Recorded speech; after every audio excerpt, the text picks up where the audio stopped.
So, I'm going to start off by briefly sharing a few of my experiences post divorce with some professionals, two that didn't get it and two that really did. So, first, let me just give you a real quick synopsis of my particular situation to give you some perspective on it. So, was with my ex-husband for 16 years. He abruptly left me with a text message. I then discovered that he had committed not only infidelity, but also bigamy. And he also committed financial infidelity, leaving me with tens of thousands of dollars in debt. So, first, I'm going to start with the two professionals that didn't get it. The first, unfortunately, was the judge in my case. In her ruling, it was obvious that she expected my then ex husband to play by the rules, which obviously he had not been doing up until that point.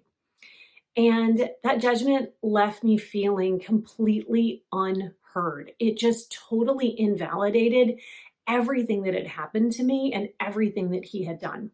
I mean, there was a criminal case against this guy, and yet she expected him to follow some family court proceedings. I also was scared because I thought that the courts were there to kind of protect me, and they didn't. The other person that didn't get it was my psychiatrist. And I didn't find this out until after we'd been working together for several months. And obviously, I had told her my story, and she never expressed any doubt. But then one day, I came to her office straight from the post office, and I had received a piece of mail from the courts in my still husband at that point in his criminal trial. And I was still kind of reading it and processing it as I entered her office. And she asked if she could look at it. And when she did, I could tell that she had disbelieved everything that I had said up until that point. She didn't think that I had been telling the truth. She thought that I was the crazy one. And my reaction to that was different than it was with the judge. My reaction then was one of pure anger. I mean, after all, this was a professional that was there to support me, and instead she thought that everything I had been saying was a lie. But all of that was also balanced with the professionals that did get it. One of those was the police officer that initially arrested my then husband. And he was so amazing because he immediately saw through my husband's BS. He called him out on it, and he got it. He just really, really understood. And that was something I so critically needed at that moment because I felt crazy. I felt just so out of my element. I didn't understand how this could be happening. And just the fact that this person got it gave me hope that I could get through this somehow.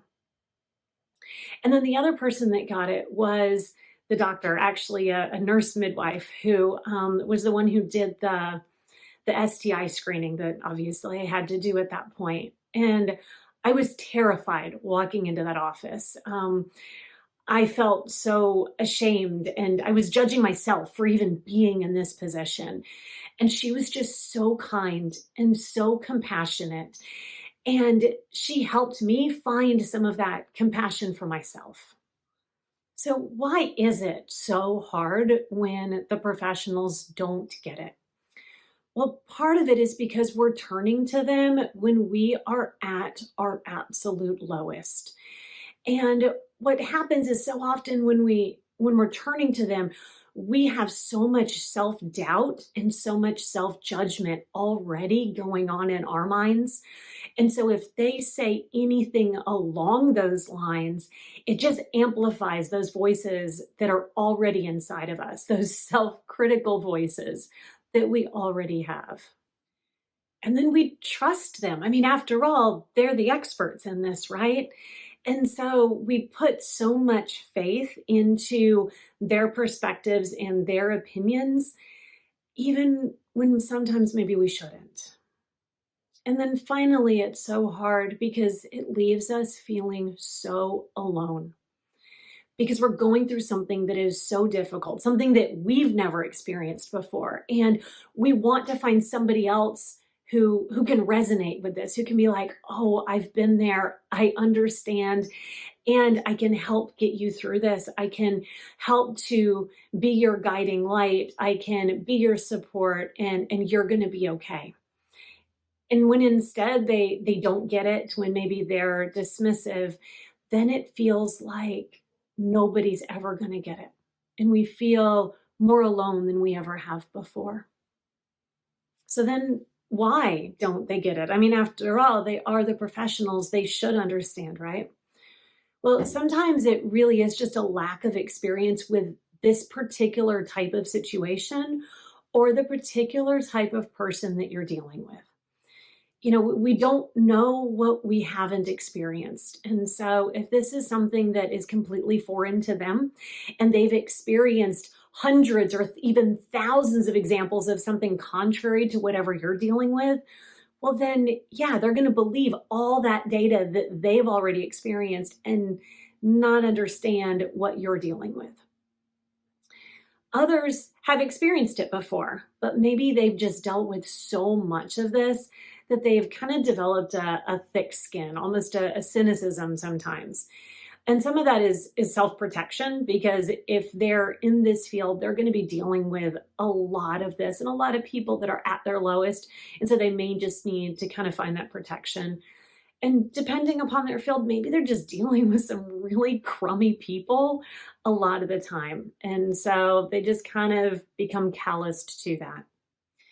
But sometimes it's not really that they don't get it. It's just that you're coming from this emotional, highly reactive place, which is completely understandable. And they're coming from this highly logical, goal-oriented perspective. And neither one of those is wrong. They're just different. And so sometimes what it is it's not that they don't understand what you're going through, but that the two of you are speaking a different language. Okay, so what you need to be careful of when you're in a situation where you feel like the professionals just aren't getting it.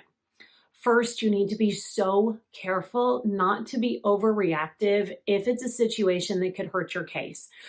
So like in my example, when the judge responded the way that she did, I mean, really, my only recourse at that point was to shut my mouth and hope for the best and then deal with whatever happened down the road.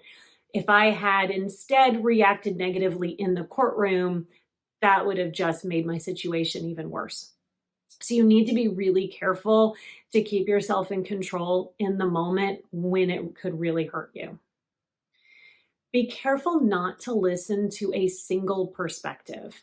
Sometimes that can easily happen, especially if you are keeping your support system relatively small. Sometimes you're only hearing a single voice on whatever's going on. And you probably don't want to do that, especially if it feels like they're not getting it. Instead, you want to listen to multiple voices, multiple people, get multiple perspectives, and then you can kind of tease out what works from that. But even more importantly, make sure that you take the time to listen to yourself, your own intuition. Do some journaling. Make sure you've got some quiet time to check in with yourself. Sometimes we spend so much time listening to everybody else's opinions that we forget to listen to our own. And then finally, this is a hard one, but it is a really, really important one. You need to be so careful that you don't assume that they don't get it and therefore just ignore everything they have to say simply because you don't like the message that they're giving you. One of my examples on that was with my attorney. And when we were talking through sort of how to structure the divorce and all of this, she told me some things about how the courts handle infidelity or even bigamy in my case. And I didn't like it. And my first reaction was kind of that real defensive one of like, you don't get this, you have no idea.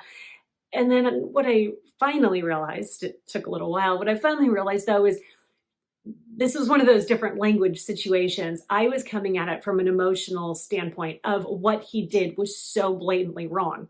She was coming at it from purely pragmatic, here's how the family courts are going to handle this situation. We can write all this stuff up, but it won't matter. Okay, so finally, what can you do if you feel like you're dealing with a professional that just doesn't get it? So if it's one that you can't avoid or can't eliminate, for an example, the judge or your ex's attorney, make sure that you have another outlet. You don't want that person to be the only professional that you're dealing with. Then make an effort to surround yourself with people that do get it, but, and this is an important one, that will also call you out when needed. Because you don't just want a whole lot of people that get it and are going to stay with you in that place. You want people that get it and also want to help you get out of it.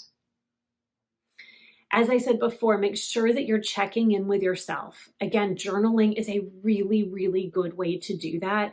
It's the way that you let your voice come through, where it's not being drowned out by everybody else's voices.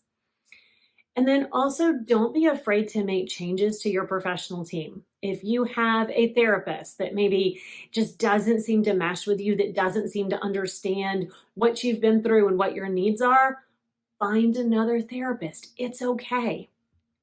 Or maybe your therapist is doing the work with you that you need for this element, but they don't seem to get this other piece.